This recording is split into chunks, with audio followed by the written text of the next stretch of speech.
Hi Commissioner, thank you so much for joining me. It's the one-year anniversary of Russia's invasion of Ukraine, which has created one of the largest refugee emergencies in history. 1 year on, how many people have been affected now, and what are the greatest challenges that the UNHCR are facing on the ground? I would say that everybody in Ukraine has been affected, more than 40 million people. These are the inhabitants of Ukraine. However, for my organization that deals with displacement, forced displacement, we're particularly concerned about the approximately 8 million refugees in neighboring countries and beyond, and of course the 5 to 6 million people that are displaced inside Ukraine. So it remains the largest displacement crisis in the world. What kind of aid and support is needed? Humanitarian assistance inside Ukraine continues to be a big priority. But like President Zelensky always repeats, it's important to already support people that are rebuilding. You know, I was in Ukraine recently and I saw so many people, including elderly people who had lost everything. Their apartment had been smashed by rocket attacks, by the Russian invasion, and yet they were already, if they could access that place, already rebuilding. And I think that recovery effort is as important as humanitarian assistance. As you've said there, High Commissioner, you visited the region yourself. What has moved you the most?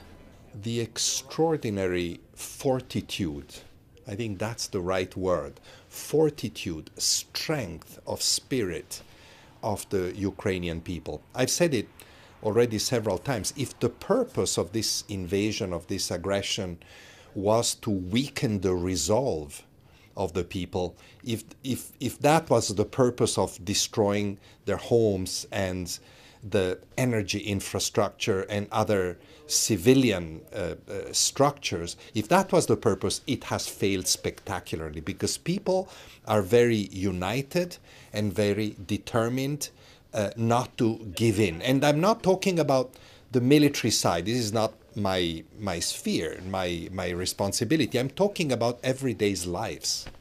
And of course, you met with President Zelensky. What are his greatest priorities in terms of humanitarian aid and support? Like I said, recovery. And he thinks of recovery, of the ability of people to respond to adversity very quickly. He thinks of this also in order to create conditions for people to return. There's millions of Ukrainians that remain in many European countries and even beyond, in the US, in Canada and elsewhere.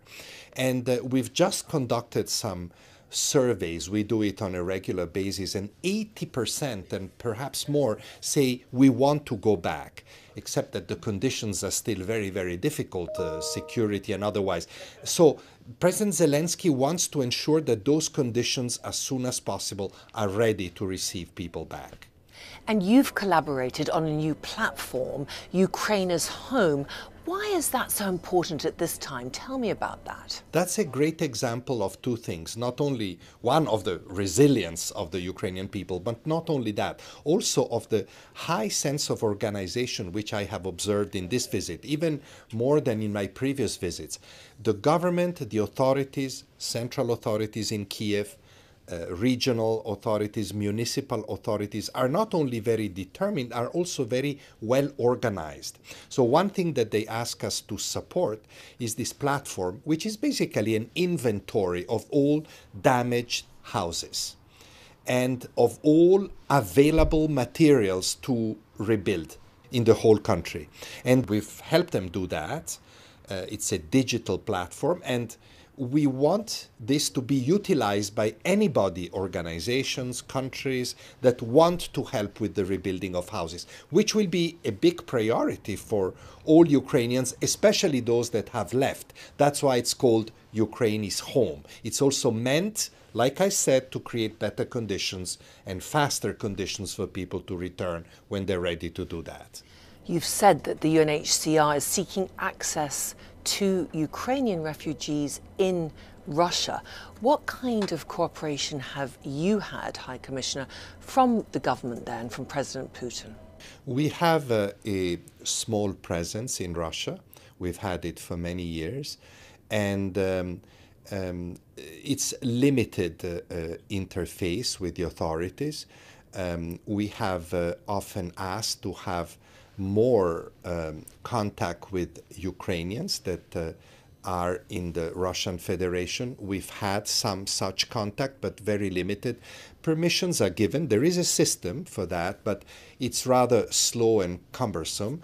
And but the offer is on the table. We can do more for Ukrainians that may be in need of also material assistance, but so far that response, that request for assistance has been extremely limited.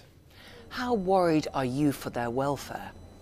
Well, you know, we don't really have a sense. This was the same before, you know, after the war in Donbass, 2014, we knew that Ukrainian people were moving into the Russian Federation, and it was the same. Access was very limited. So it's difficult for us to say whether the needs are great, but it would be useful, important, also from the humanitarian point of view, to have that contact. And you've just announced a $1.7 billion appeal for the refugee response plan. What kind of reaction are you getting? What are the priorities of the plan, High Commissioner?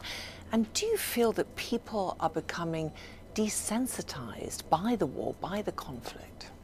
The $1.7 billion plan is the plan to support countries hosting refugees, so outside Ukraine, for the year 2023. And there, the role of organizations like mine, we're not the only organization in the plan, there's many others, dozens of others. Our role is really to support governments hosting Ukrainian refugees.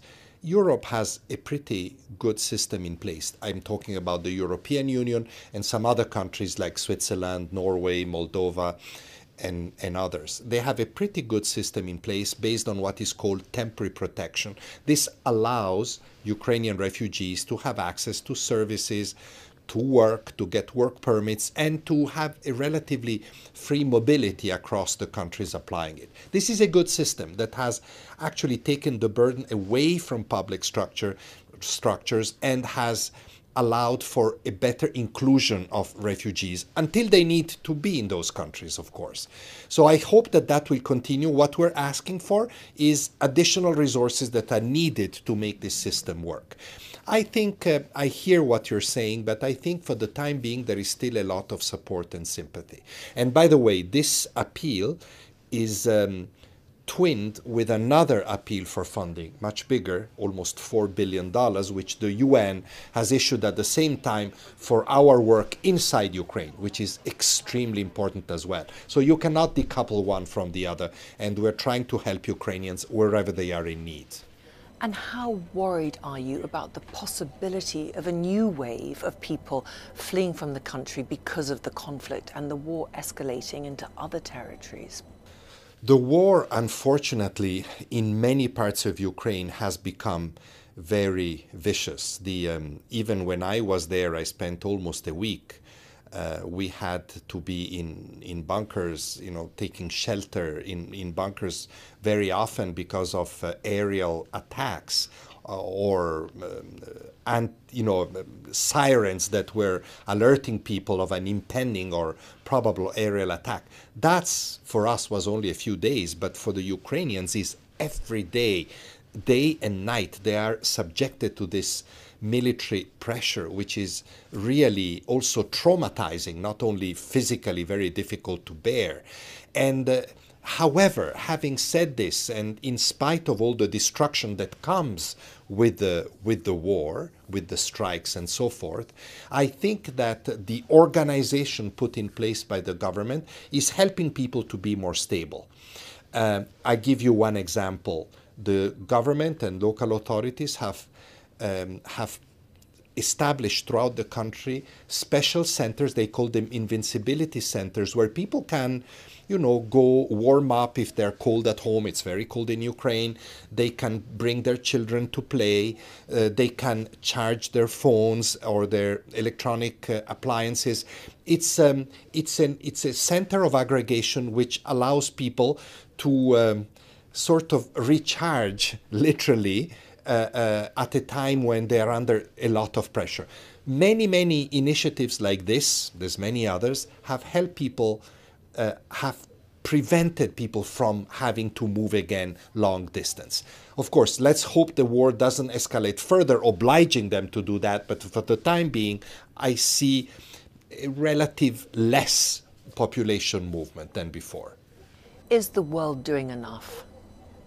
It's never enough when you are in the middle of a war. And unfortunately, we're now talking about Ukraine. It's this terrible anniversary. But what should one say about many other crises? I've just come back from Ethiopia, from Burundi. Look at the people suffering from the earthquake consequences in Syria, in Turkey. So it's never enough. And unfortunately, so many crises mean that humanitarian needs are escalating. Really, what needs to happen is an end of this war, and a just end according to norms, to international laws, to the respect of sovereignty. This is what needs to happen in order for this to end, for people to go back and rebuild their lives. 1 year on, what is your message to the Ukrainian people and to all the refugees who've been displaced by this war? That they're not alone. I hope they know, but it's good. It's good to use an anniversary to remind them of that and to remind ourselves not to forget them, as you said earlier.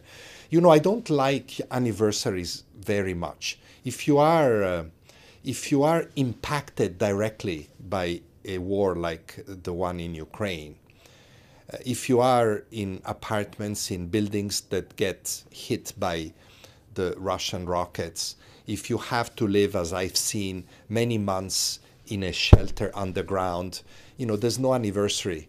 The 24th of February is the same as the 23rd, and unfortunately will be the same on the 25th. But anniversary help us that have to respond, remind ourselves not to give up in Ukraine and in many other places. And what would you say directly to President Putin? He has the main responsibility here. I would say the primary, if not the only responsibility to stop this war. So I hope that for the sake of the Ukrainian people and of his own people, he will reflect and offer possibilities of a just and rightful peace. High Commissioner Filippo Grandi, thank you so much for joining me. Thank you.